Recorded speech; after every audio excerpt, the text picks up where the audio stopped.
What if the most humiliating blow to a royal wasn't delivered by tabloids, protesters, or social media trolls, but by the very institution designed to protect royalty itself? Think about that for a second. Not a scandal leaked at midnight. Not a viral clip taken out of context. Not a memoir quote twisted into a headline. This time, the message didn't come from outside the palace walls. It came from inside the system. Cold, formal, final. Before we continue, please hit the like button, subscribe to the channel, and turn on the notification bell for updates. And it carried a sentence so brutal, so definitive, that it landed like a gavel strike across centuries of tradition. He will never be king.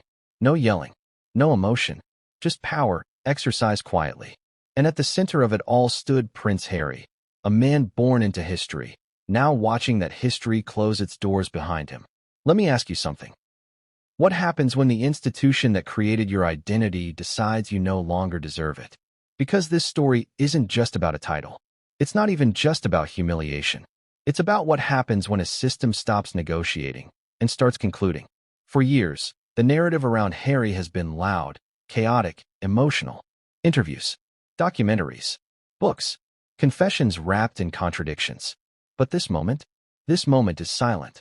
And silence is far more dangerous than outrage. In the first 5 seconds of hearing this story, most people react the same way. Wait, can they really do that? That question alone tells you how little most of us understand about how power actually works in Britain. Because the truth is, titles aren't just ceremonial decorations handed out for vibes and vibes alone. They're contracts, symbols of alignment, signals of loyalty. And when those symbols are withdrawn, it's never accidental. This didn't come out of nowhere. It wasn't spontaneous. It wasn't impulsive. It was calculated, which is why this story matters now more than ever. Not because of gossip, not because of drama, but because it marks a shift. A line crossed, a door closed. For decades, the monarchy has survived by bending without breaking, by absorbing criticism, by letting controversy burn itself out. But this time, they didn't wait for the fire to die down. They removed the oxygen. And that's what makes this different. When you hear that the House of Lords has moved to strip Harry of his Duke title, the instinct is to treat it like just another chapter in a never-ending saga. Another headline, another outrage cycle, another debate that will disappear by next week. But that instinct is wrong. Because this isn't about popularity. It's about legitimacy. And legitimacy, once revoked, doesn't come back. Let's slow this down for a moment. Harry wasn't just any royal. He was the spare, yes. But he was also the symbol of modernization, the relatable one, the soldier, the son who walked behind a coffin at 12 years old while the world watched. For years, he represented something emotionally powerful. And that's exactly why this humiliation cuts so deep. Because the system didn't just punish a rebellious figure. It punished a symbol it once proudly displayed. Think about the contradiction. The same institution that once marketed him as the future now signals that he has no future within it at all. That's not petty. That's existential. Ask yourself this. If this can happen to him, what does that say about how absolute power really is? Titles like Duke of Sussex aren't fashion accessories. They're not nicknames. They are legal, historical, and psychological anchors. They determine where you stand in rooms you'll never enter. They decide who returns your calls. They shape how your children are introduced. And when those titles are removed or even threatened, it sends a message far beyond the individual. It says, alignment matters more than blood. That's the part most people miss. Royal blood is not unconditional membership. It's conditional privilege. And conditions can be revoked. Now let's talk about humiliation. Because humiliation isn't just embarrassment. It's exposure without defense. This wasn't done in private. It wasn't whispered behind palace doors. It was allowed to be known, which raises a chilling question. Why would an institution obsessed with dignity allow one of its own to be publicly diminished? The answer is uncomfortable, because sometimes humiliation is the point. When you strip someone of a title, you're not just changing paperwork. You're rewriting how history will footnote them. And when the phrase, "he will never be king," enters the public record, even symbolically, it's not about succession math. It's about closure. It's the system saying, stop waiting for reconciliation. Stop imagining return. Stop believing there's a back door. This is the end of the road. And that's what makes this moment so heavy. For years, There was ambiguity. Could he come back? Would there be a reconciliation? Was the door still open just a crack? Ambiguity kept hope alive. This action crushes ambiguity. And hope, once removed, leaves something far more volatile behind. Resentment, identity crisis, and a narrative vacuum. Let me ask you something personal. If your family cut you off, not emotionally, but institutionally, how would you respond? Would you fight? Would you detach? Would you redefine yourself entirely? Because that's the psychological battlefield this story really lives on. Harry has spent years defining himself in opposition to the institution. But opposition still assumes connection. What happens when that connection is formally severed? What happens when the system stops reacting at all? That's where this story is headed. But before we get there, we need to understand how we got here. Because this wasn't a single decision made in anger. It was the final move in a long, quiet chess game. Every interview, every lawsuit, every symbolic gesture, they weren't isolated events. They were data points. And institutions don't operate on emotion. They operate on patterns. At some point, someone looked at the pattern and decided it was no longer tolerable. That's when the tone changed. That's when patience ended.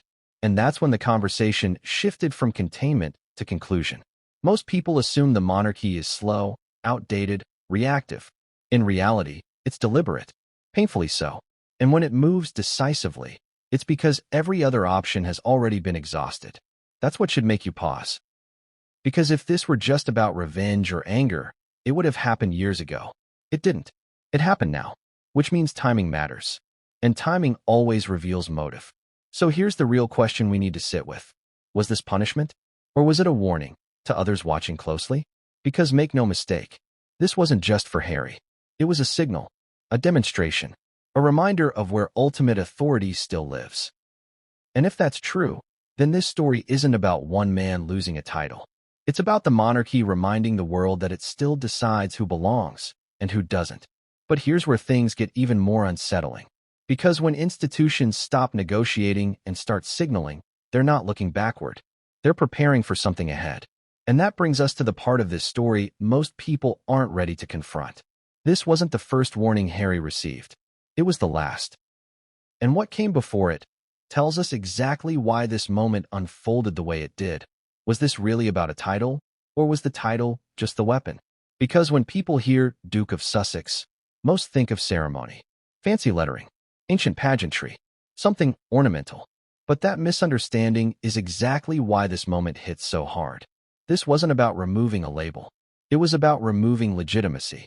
Let's start with a question most people never stop to ask. What does it actually mean to be a duke in modern Britain?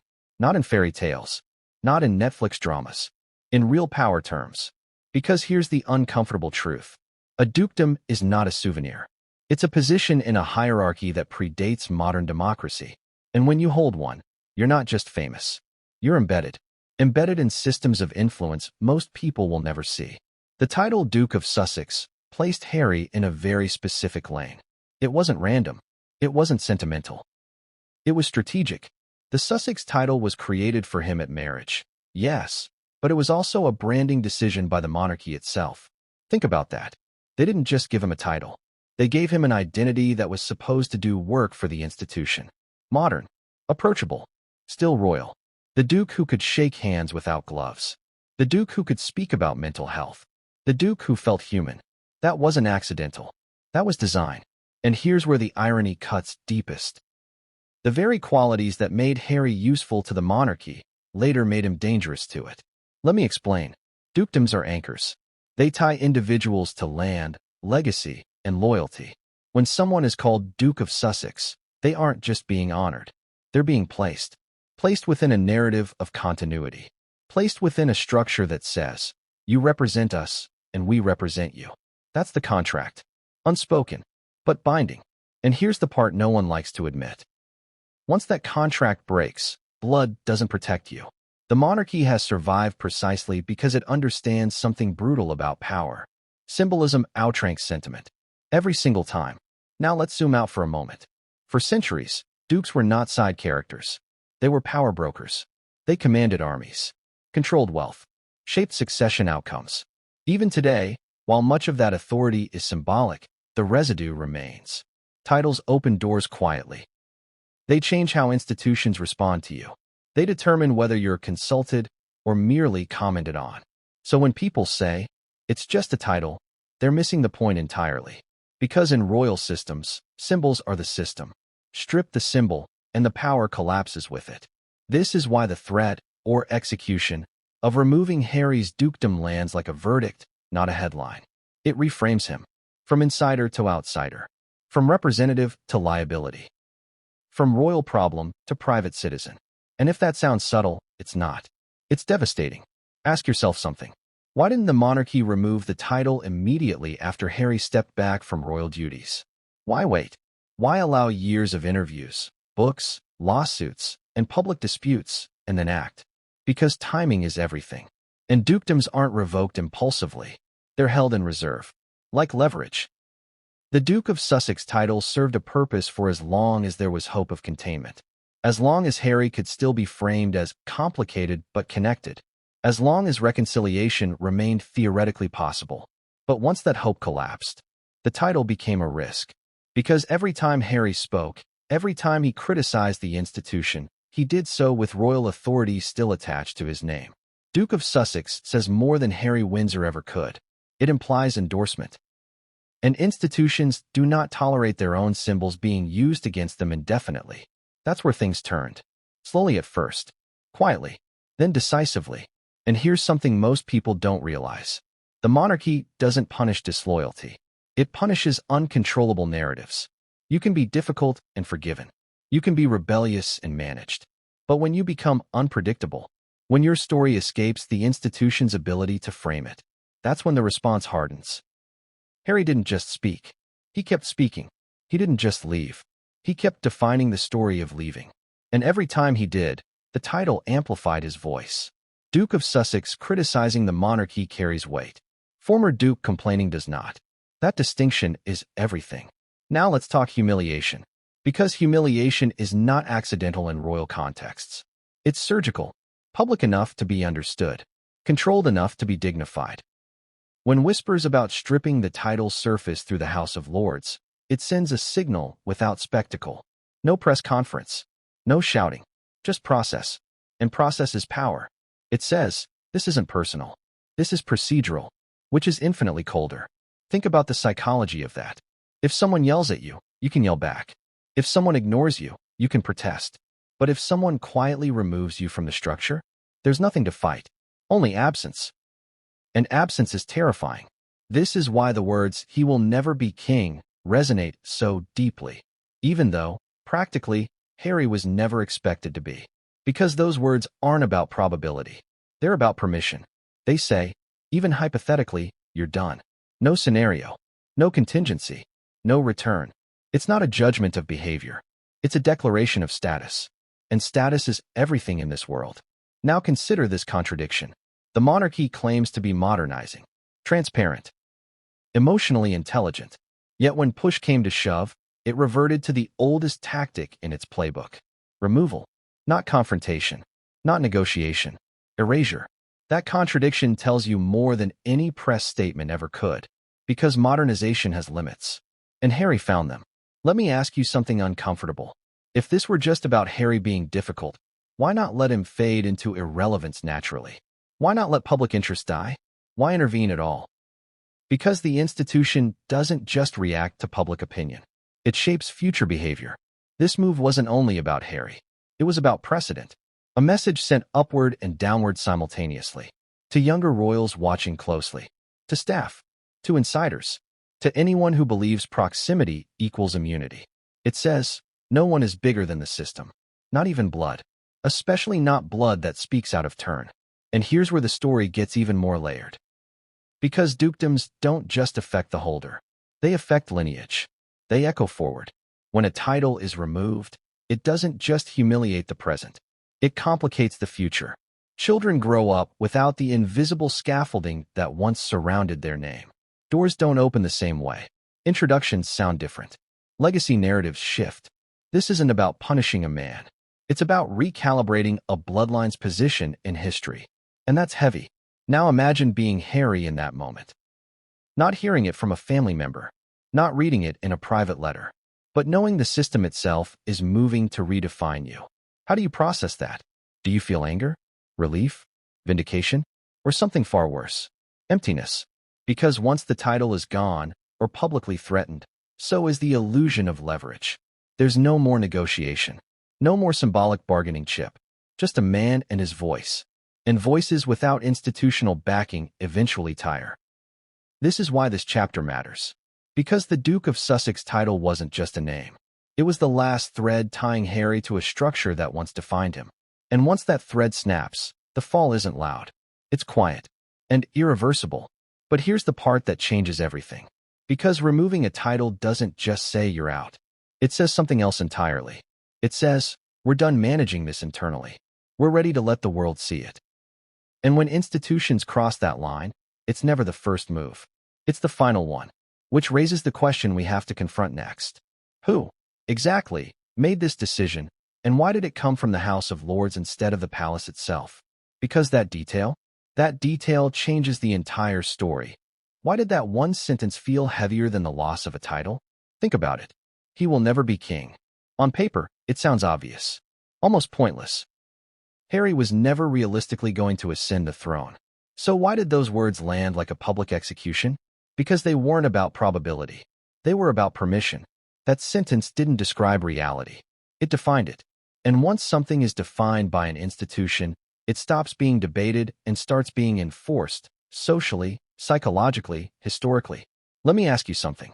Have you ever been told something about yourself that you already knew? But hearing it out loud changed everything? That's what this was.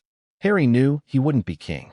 But the system saying it, officially, institutionally, symbolically, removed something far more important than a crown. It removed the possibility of return. And in royal life, possibility is power. For years, Harry existed in a strange in-between state. Not fully inside, not fully outside. A prince who left, but didn't disappear. A duke who criticized, but still carried the title. A son estranged, but never disowned. That ambiguity was uncomfortable for everyone involved. But it was also protective. Ambiguity keeps doors unlocked. It allows narratives to breathe. It lets time do its work. This sentence slammed the door shut. And not quietly, publicly. Because when an institution closes a door in public, it's not just ending a chapter. It's warning others not to wait by the threshold. Let's break down why these words mattered so much. He will never be king is not a factual statement. It's a boundary. It tells the public, stop imagining alternate futures. It tells the media, stop speculating. It tells Harry, stop positioning yourself as adjacent to the crown. That last part is the most brutal. Because for all his criticisms, Harry's relevance still came from proximity. Every interview mattered because of who he was born to. Every revelation stung because of what he once represented. That sentence doesn't just deny him a throne. It severs narrative oxygen. And oxygen is everything in modern power. Let me explain. In the 21st century, power isn't just held. It's perceived. And perception thrives on hypotheticals. Could he come back? Could reconciliation happen? Could circumstances change? Those questions kept Harry relevant, not as a royal official, but as a symbolic alternative. This sentence kills the alternative. It says, there is only one path forward, and it does not include you. That's devastating in a way losing a title isn't. Because a title can be reinstated. A narrative boundary cannot. Now consider how this was delivered. Not in a family conversation, not in a private briefing, but allowed to circulate as an institutional truth. Dry, unemotional, unarguable. That's not how families talk. That's how systems talk. And systems don't care how you feel. They care about clarity. This sentence was clarity weaponized. Think about the psychology of it. Harry has spent years telling his story, his version of events, his truth, his pain. And suddenly, the system responds not with counterarguments, but with a conclusion. No rebuttal, no explanation, just finality. That's not engagement. That's dismissal. And dismissal is far more humiliating than attack. Because when someone attacks you, they still see you as a threat. When they dismiss you, they've already moved on. Ask yourself that cost was Harry's symbolic standing. But from an institutional perspective, it was acceptable, necessary, even. Now pause here. Think about what this does to Harry's personal narrative. He didn't just lose a potential future. He lost the leverage of what if. Every negotiation, every hope of reconciliation, every imagined olive branch relied on the idea that he still mattered to the system's future. This sentence says, you don't. Not now. Not ever. That's not something you come back from. That's not something you spin. It's a narrative dead end. And narrative dead ends are terrifying for people whose influence comes from storytelling. Harry's voice mattered because of his origin. This sentence reduces the power of that origin. Now let's address something people avoid. Was this cruel? Yes. Was it intentional? Also yes. But cruelty in institutions is rarely emotional. It's functional. The monarchy is not in the business of protecting feelings. It's in the business of protecting continuity. And continuity demands clarity. This sentence provided that clarity, at the expense of one man's dignity. Now consider how the public reacted. Some shrugged, some mocked, some sympathized. But something else happened too. Fatigue. People didn't erupt in outrage. They sighed. And that's dangerous. Because outrage pressures institutions. Fatigue empowers them. Fatigue signals acceptance. It tells the system, the cost of this decision is manageable. And institutions act when costs are manageable. This wasn't a risk taken blindly. It was a calculation. And the reaction confirmed it. Which leads us to an uncomfortable realization. This sentence didn't just describe Harry's future. It finalized the system's assessment of him. From asset to liability to resolved case. Closed. And once a case is closed, attention shifts elsewhere. That's the real humiliation. Not losing a crown you never had, but being formally removed from relevance. Now imagine being Harry hearing this. Not through a private channel, but through the hum of public discourse. Knowing that whatever response you give will only reinforce the conclusion. Speak out, and you confirm estrangement. Stay silent, and the sentence stands unchallenged. Either way, the narrative wins. That's what makes this moment so asymmetric. Harry can react. The system has already concluded. This is why the phrase, "he will never be king," mattered more than any title. It wasn't about succession. It was about narrative foreclosure. It was the institution saying, there is no arc left here. No redemption story. No return chapter. This is the end of the line. And when an institution declares an ending, it's not just speaking to the present. It's speaking to history. Future biographies will include that sentence. Documentaries will frame events around it. It becomes a reference point. A verdict, which raises the most unsettling question yet. If the system felt comfortable declaring that Harry will never be king, what else is it prepared to declare next? Because institutions don't escalate language unless escalation is complete. This sentence wasn't the start. It was the confirmation. We have to confront something even more uncomfortable. Because this wasn't the first time Harry was warned. It was simply the moment the warnings stopped being subtle. And when we trace those warnings back, step by step, we see exactly how this outcome became inevitable. What if this moment wasn't punishment at all? What if it was simply the final entry on a checklist already completed years ago? Because when institutions act, they don't do it impulsively. They document. They observe. They wait. And long before that sentence, "he will never be king," ever reached the public, Harry had been warned. Not once. Not dramatically. But repeatedly. Quiet signals. Subtle shifts. Doors that didn't slam, but stopped opening. The problem is, warnings from institutions don't look like warnings from people. They don't shout. They don't plead. They withdraw. And withdrawal is easy to misread as patience. Let's go back. Not to the exit, but to the early fractures. Because the idea that everything changed overnight is comforting, but false. The truth is far more unsettling. This was a slow exile. One that unfolded in stages. And at each stage, Harry made a choice. Some understandable, some emotional, some defiant, but all of them were noted. The first warning didn't come after an interview. It came before he even left. It arrived as discomfort, as resistance, as a sense that something had shifted internally. Staff rotations changed. Briefings became colder.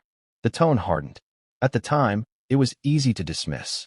Family tension, growing pains, the price of independence. But institutions don't express discomfort emotionally. They do it administratively. And administrative discomfort is the earliest warning sign there is. Then came the exit. Stepping back. The phrase itself sounds gentle, but it was seismic. Because stepping back is not a neutral act in a system built on presence. You're either in the line or you're not. And once Harry stepped out of the formal structure, the institution did something very specific. It stopped needing to protect him. That's a crucial distinction. While Harry was inside, every misstep had to be managed, explained away, softened, absorbed. Once he left, that obligation weakened. Not immediately, but gradually. And that gradual weakening is what most people misinterpreted as tolerance. It wasn't tolerance. It was recalibration. Let me ask you something. If you leave a company but keep using its name to criticize it publicly, how long before that company pushes back? Not emotionally, legally, structurally.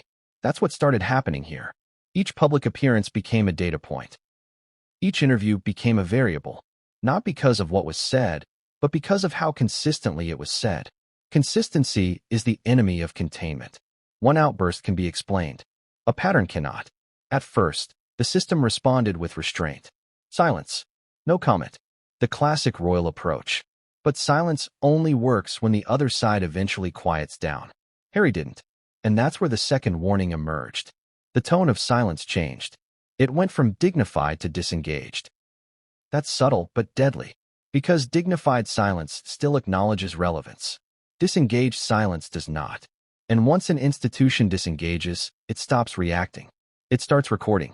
Every time Harry spoke about internal matters, family conversations, grievances, motives, the institution didn't argue. It let him speak into a vacuum.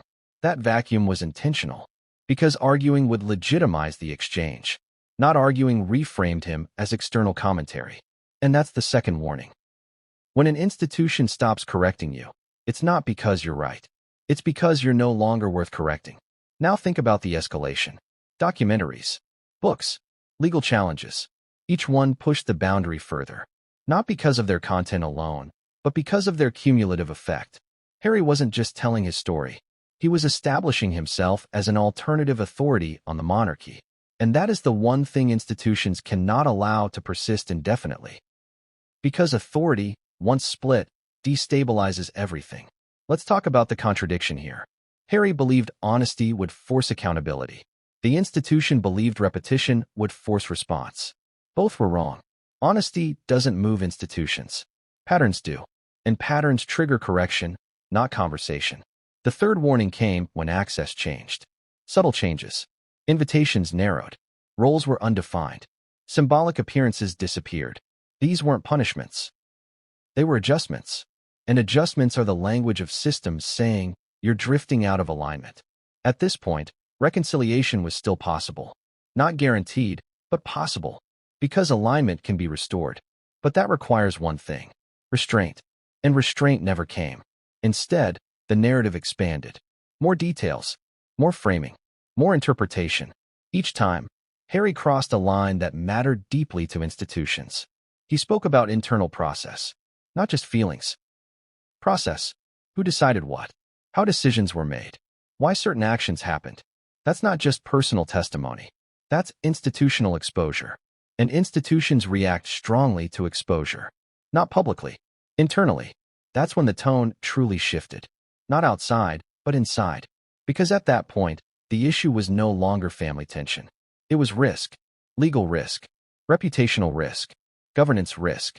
And once risk enters the equation, emotion exits. Now pause here.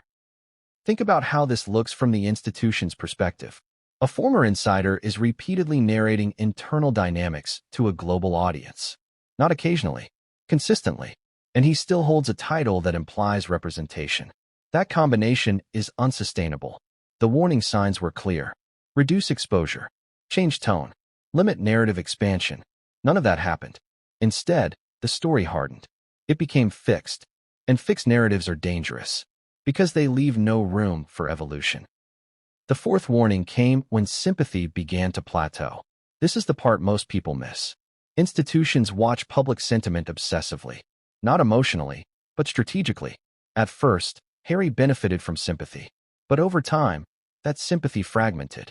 Not disappeared. Fragmented. Some supported him. Some doubted him. Some disengaged entirely. That fragmentation is deadly. Because it means your narrative no longer unifies. It divides. And division invites institutional closure. Why? Because divided attention is easier to manage.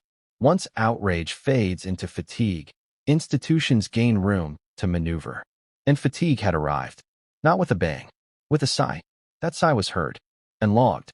The fifth warning came with silence from unexpected places. Not the press, not the public, but insiders. People who once bridged gaps stopped bridging.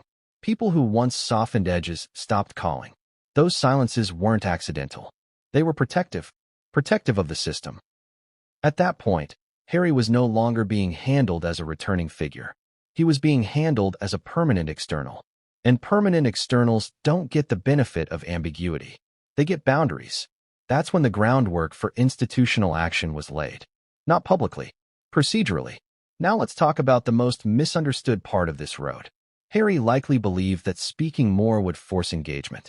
That exposure would create pressure. That public opinion would compel response. That's a reasonable belief in modern culture. It just doesn't apply to monarchies. Monarchies do not respond to pressure. They respond to precedent. And precedent was turning against him. Because once an institution allows one royal to continuously narrate internal affairs without consequence, it invites others to do the same. That's the nightmare scenario. Not scandal. Replication.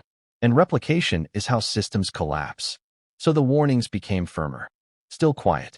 Still deniable. But unmistakable to anyone paying attention. Titles were discussed. Roles were clarified. Lines were drawn.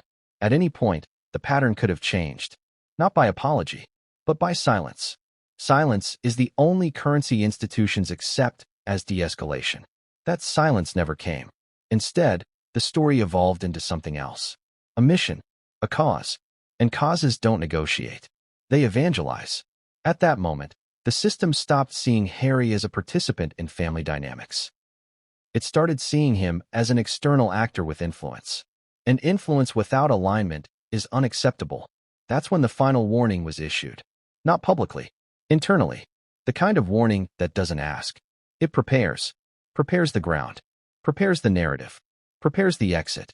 By the time the House of Lords entered the picture, the decision wasn't emotional. It was procedural, which tells you something vital. The warnings were over. What remained was execution. And execution in institutional terms is always clean. No yelling. No mess. Just outcome. This long road to exile wasn't dramatic. It was bureaucratic. And that's what makes it irreversible. Because bureaucratic decisions don't get second chances. They get archived. So when people say, "This feels sudden," they're revealing how little of the process they saw. The system saw all of it. Every warning ignored. Every boundary crossed. Every chance passed. And when the final move came, it wasn't a reaction. It was a conclusion. Which leads us to the most unsettling question yet. If Harry ignored every warning, what warning was the institution trying to send by humiliating him publicly? Because this next part isn't about Harry at all. It's about why institutions still believe public shame works. And why, in this case, it was chosen deliberately.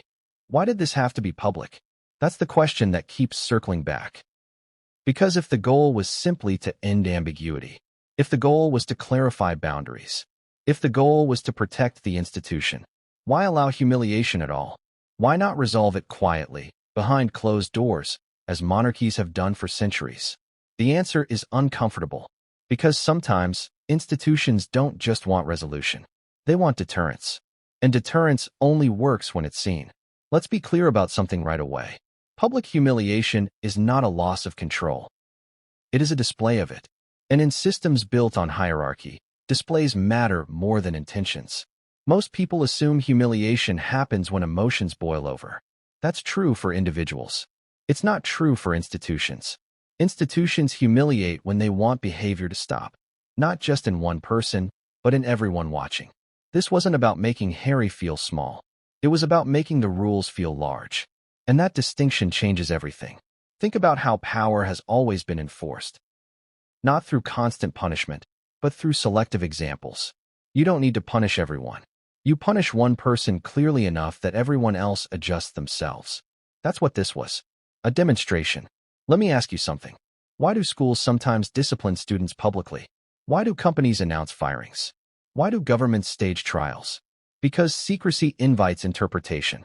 Visibility invites obedience. The moment this moved into the open, it stopped being a private family dispute and became a case study. And case studies don't need emotion. They need clarity. Now here's the contradiction that makes people uncomfortable. We live in an era that condemns public shaming. Cancel culture is criticized. Online pylons are condemned. And yet, institutions still rely on public consequence. Why? Because shame still works. Not emotionally, structurally. Public shame does something private discipline cannot. It freezes behavior. It makes others pause. It creates a memory. People don't remember quiet resolutions. They remember moments. And this moment was designed to be remembered. The loss, or threat, of a title is abstract to most people. But humiliation? Humiliation is visceral. It doesn't require understanding the system. You feel it immediately. That's why this approach was chosen. Because the institution wasn't speaking to legal scholars or royal historians. It was speaking to the ecosystem around it, to insiders, to future dissenters, to anyone considering testing boundaries while holding symbolic authority. The message was simple. This is what happens when private grievances become public narratives. Now let's talk about the psychology of humiliation. Because humiliation isn't just embarrassment. It's exposure combined with powerlessness. And that's exactly what this moment created. Harry couldn't negotiate. He couldn't rebut. He couldn't appeal emotionally without reinforcing the narrative. Every possible response led to the same conclusion. Silence implied acceptance. Speaking implied bitterness. Either way, the humiliation stood. That's not accidental. That's design. Institutions don't humiliate unless they are confident the subject has no effective counter. And that confidence comes from preparation. Let me slow this down. Before humiliation is deployed, institutions ask themselves a series of questions. Will this backfire? Will sympathy outweigh authority? Will the public rally to the individual? If the answer to those questions is yes, humiliation is avoided. If the answer is no, it's used. Which tells us something critical. The system believed the public would not rise in defense. It believed fatigue had set in. It believed outrage would be brief. And it believed attention would move on. That belief didn't come from arrogance.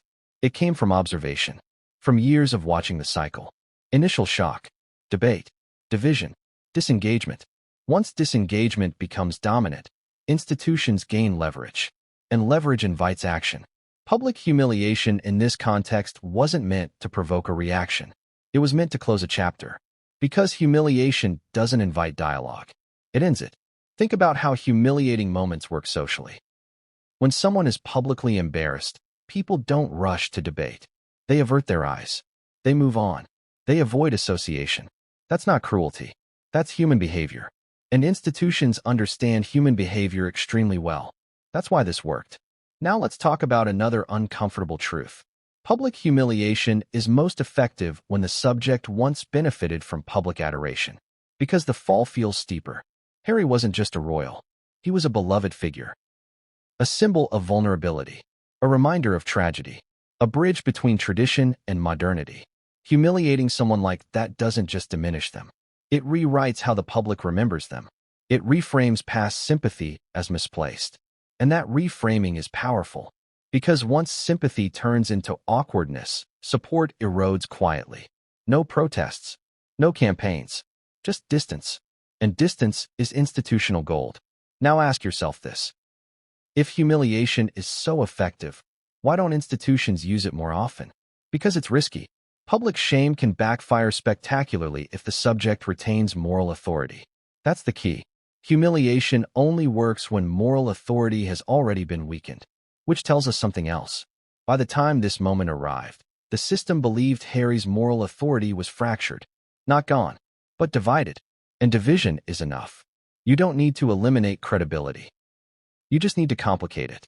Once credibility is complicated, humiliation becomes survivable for the institution and devastating for the individual. Let's examine the tone again. There was no gloating, no ridicule, no personal attack. That restraint matters. Because overt cruelty invites backlash. This was understated, procedural, almost boring. And boring humiliation is the most effective kind. Because it doesn't feel like an attack. It feels like administration. And administration feels inevitable. That's why people didn't rally. They shrugged. They sighed. They moved on. And in moving on, they validated the decision. Now think about what this does internally. Inside institutions, moments like this function as boundaries. They clarify what is acceptable. They redefine what loyalty means. They remind insiders that symbolic privilege Once the system reframed him as someone who will never be king, it wasn't just closing a door. It was rewriting the lens through which everything he says will be interpreted. Future interviews? Seen as bitterness. Future revelations? Seen as grievances. Future appeals? Seen as noise. That reframing didn't require censorship. It required context. And humiliation provided that context instantly. This is why public shame still works. Not because people are cruel, but because people are efficient. They move toward clarity. And humiliation provides clarity. It simplifies complex stories into a single takeaway. He's out. That's it. That's the takeaway. And once a story is simplified, attention evaporates. Now let's confront the hardest truth of all. This strategy only works if the institution is willing to sacrifice a person's dignity to protect its stability. That's the trade. And institutions make that trade all the time. They just rarely do it this visibly, which is why this moment feels so shocking. Not because it's unprecedented, but because it's usually hidden. This time it wasn't. And that tells us something profound. The institution no longer feared the optics. It believed stability would survive the backlash. And that belief suggests confidence. Confidence that the public had moved on. Confidence that the narrative had calcified. Confidence that Harry's influence had peaked. And confidence invites boldness, which leads us directly to the next chapter. Because if public humiliation was used as strategy, what happens when that strategy doesn't fully silence the subject? What happens if the person humiliated continues speaking anyway? That's when the consequences stop being symbolic and start becoming personal. Because humiliation was not the end of this story. It was the pivot, and the next phase shifts the focus away from Harry himself and onto the people most affected by his fall, his children. What happens when the punishment isn't limited to the person who broke the rules? That's the question no one wants to answer out loud. Because once the spotlight moves from Harry to his children, the story stops being abstract and starts becoming uncomfortable. Not because of innocence, not because of sympathy, but because of legacy. Institutions don't just discipline individuals. They reposition bloodlines. And when titles, roles, and narratives shift, they don't stop at one generation. They echo. Let me ask you something that cuts straight through the noise. If your name opens doors before you're old enough to knock, what happens when that name quietly loses its power? That's the reality this chapter confronts. Not headlines, not outrage, consequence. Because while humiliation is often framed as personal, its most lasting effects are generational. And that's where this story becomes far more serious. For most of modern history, royal children inherit two things before they inherit anything else: context and expectation. They are introduced with language that does the work for them. They are understood before they speak. They are received before they arrive. That's what titles do. They are social scaffolding. Invisible, but decisive. Now imagine that scaffolding being removed not through personal choice, but through institutional judgment. Because that's the distinction that matters. If Harry had voluntarily renounced everything quietly, the narrative for his children could be framed as freedom, choice, distance, intentional independence. But that's not what happened. This wasn't a voluntary detachment.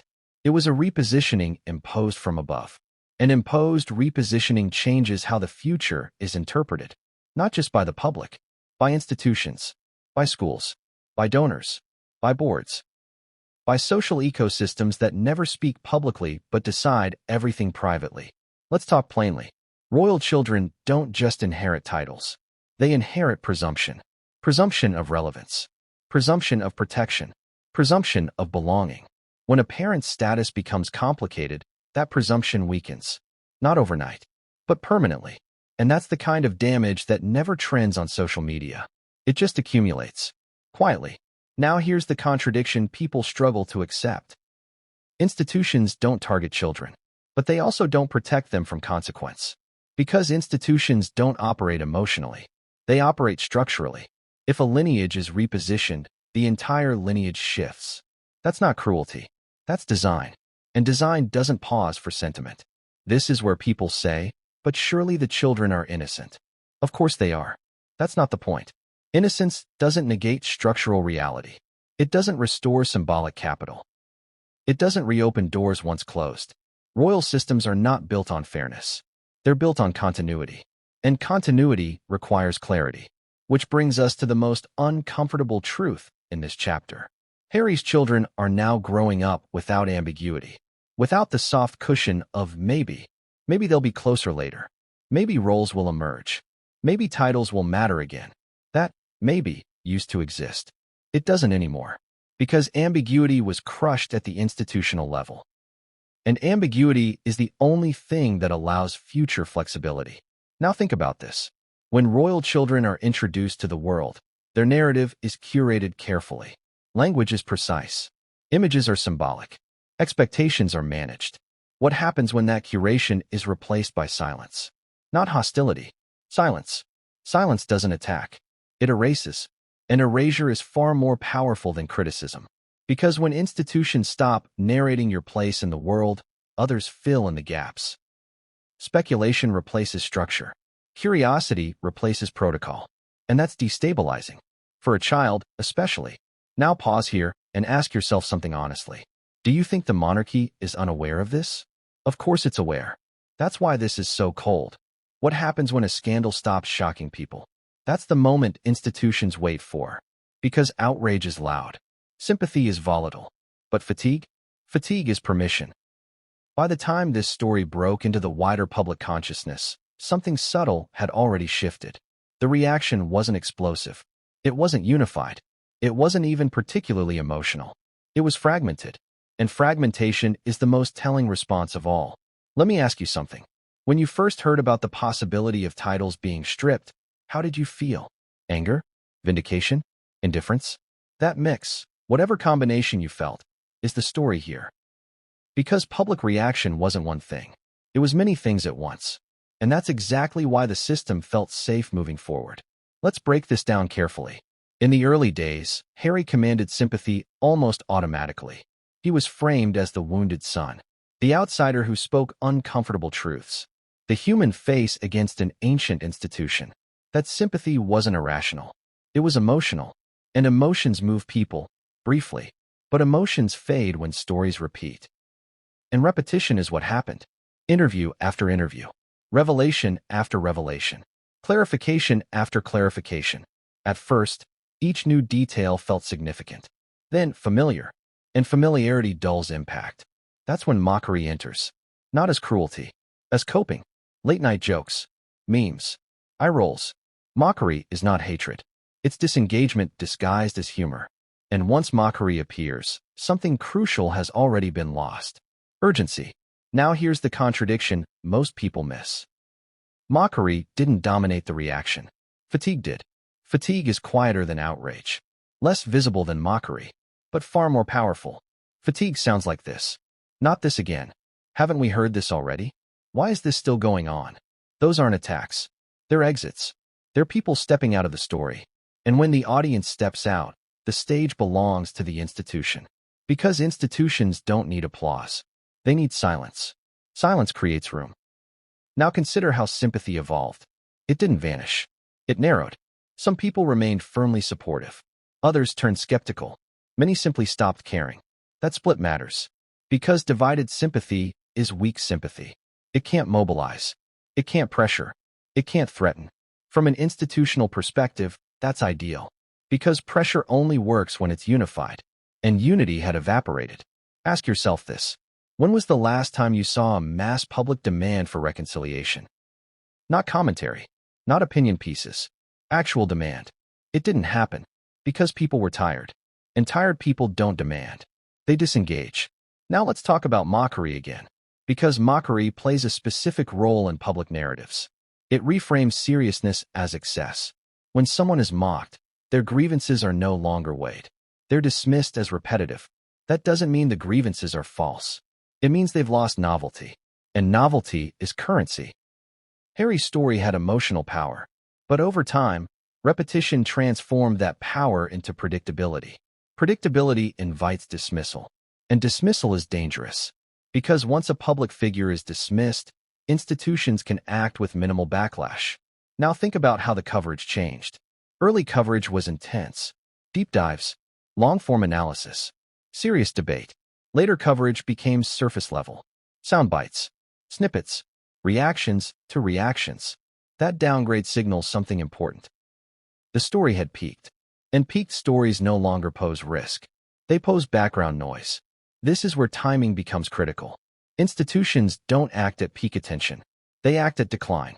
At the moment when people are no longer emotionally invested enough to fight. This moment was that decline. The House of Lords didn't step into a storm. It stepped into a lull. And lulls are strategic gold. Because in a lull, actions feel administrative rather than aggressive. They feel overdue rather than shocking. That's why the reaction felt muted. Even people who disagreed didn't erupt. They sighed. They commented. They moved on. And moving on is the most important reaction of all. Because moving on tells institutions, this won't destabilize us. Now let's talk about irony. Harry's greatest strength early on was his ability to humanize himself, to speak openly, to repeat his truth until it was heard. But repetition, over time, becomes identity. And once your identity is the one who keeps talking about this, the audience's relationship with you changes. You become predictable. Predictability is fatal to influence. Because influence requires surprise. Now ask yourself something uncomfortable. If Harry had gone silent for years, truly silent, would this outcome have happened? We can't know. But institutions respond differently to silence than to persistence. Silence creates uncertainty. Persistence creates data. And data enables decisions. This brings us to the most revealing part of public reaction. There was no single villain. No unified outrage against the monarchy. No groundswell demanding accountability. Why? Because people didn't see a clear moral imbalance anymore. They saw two sides entrenched. And when the public perceives entrenchment, it withdraws. That withdrawal gave the system exactly what it needed. Freedom to act. Now let's zoom in on something subtle. The phrase, "he will never be king," didn't spark mass debate. It sparked resignation. People nodded. Not because they agreed, but because it felt final. And finality calms audiences. Even when it's harsh. People crave endings. They don't like open loops. This sentence closed a loop. And audiences accepted it. Not emotionally, but psychologically. Closure is comforting. Even when it's cruel. That's another reason this worked. Now let's consider the perspective of those still sympathetic. Even among supporters, something changed. Defensiveness crept in. Not anger. Defensiveness. Defensiveness suggests exhaustion. It means you're tired of arguing. Tired of persuading. Tired of explaining why this still matters. And when supporters tire, movements dissolve quietly. That doesn't mean Harry lost all support. It means support stopped being mobilizable. And that distinction is everything. Institutions don't fear opinions. They fear mobilization. Mobilization was gone. Now ask yourself this. Would this decision have happened if public sympathy were at its peak? No, because the cost would have been too high. The fact that it happened now tells you the cost-benefit analysis had flipped. Costs were low. Benefits were high. That's when institutions move. Now here's the part that should make you uneasy. Public fatigue didn't just enable action. It validated it after the fact. Because once something happens without major backlash, it becomes normal. And normal is irreversible. No institution rolls back a decision that the public has already absorbed. Which means this moment didn't just reflect public mood. It locked it in. Now let's talk about what this means psychologically for Harry. Imagine watching public reaction and realizing something devastating. Not that people hate you, but that they're bored. Boredom is far worse than hostility. Hostility keeps you relevant. Boredom erases you.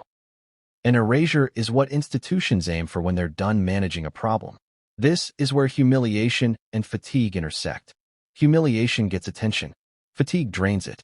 Together, they end stories. And that's exactly what happened here. Now here's the pivot. While the public was disengaging, the palace was calculating. And calculation requires timing. Because acting too early invites backlash. Acting too late invites irrelevance. This moment was neither. It was precise.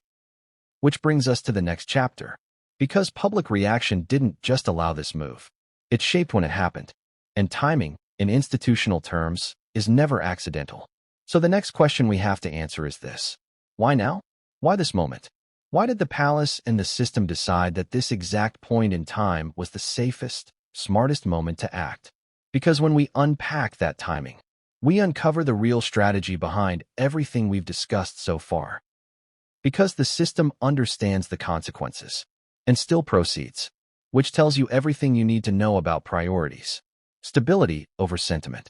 Continuity over comfort. This is not about punishment. It's about alignment. Now let's address a misconception. People often assume that because the children live outside the UK, the impact is softened. It's not. If anything, it's intensified. Because without proximity, there is no casual reinforcement of identity. No organic absorption into ritual. No unspoken understanding. Everything becomes formal. And formality is unforgiving.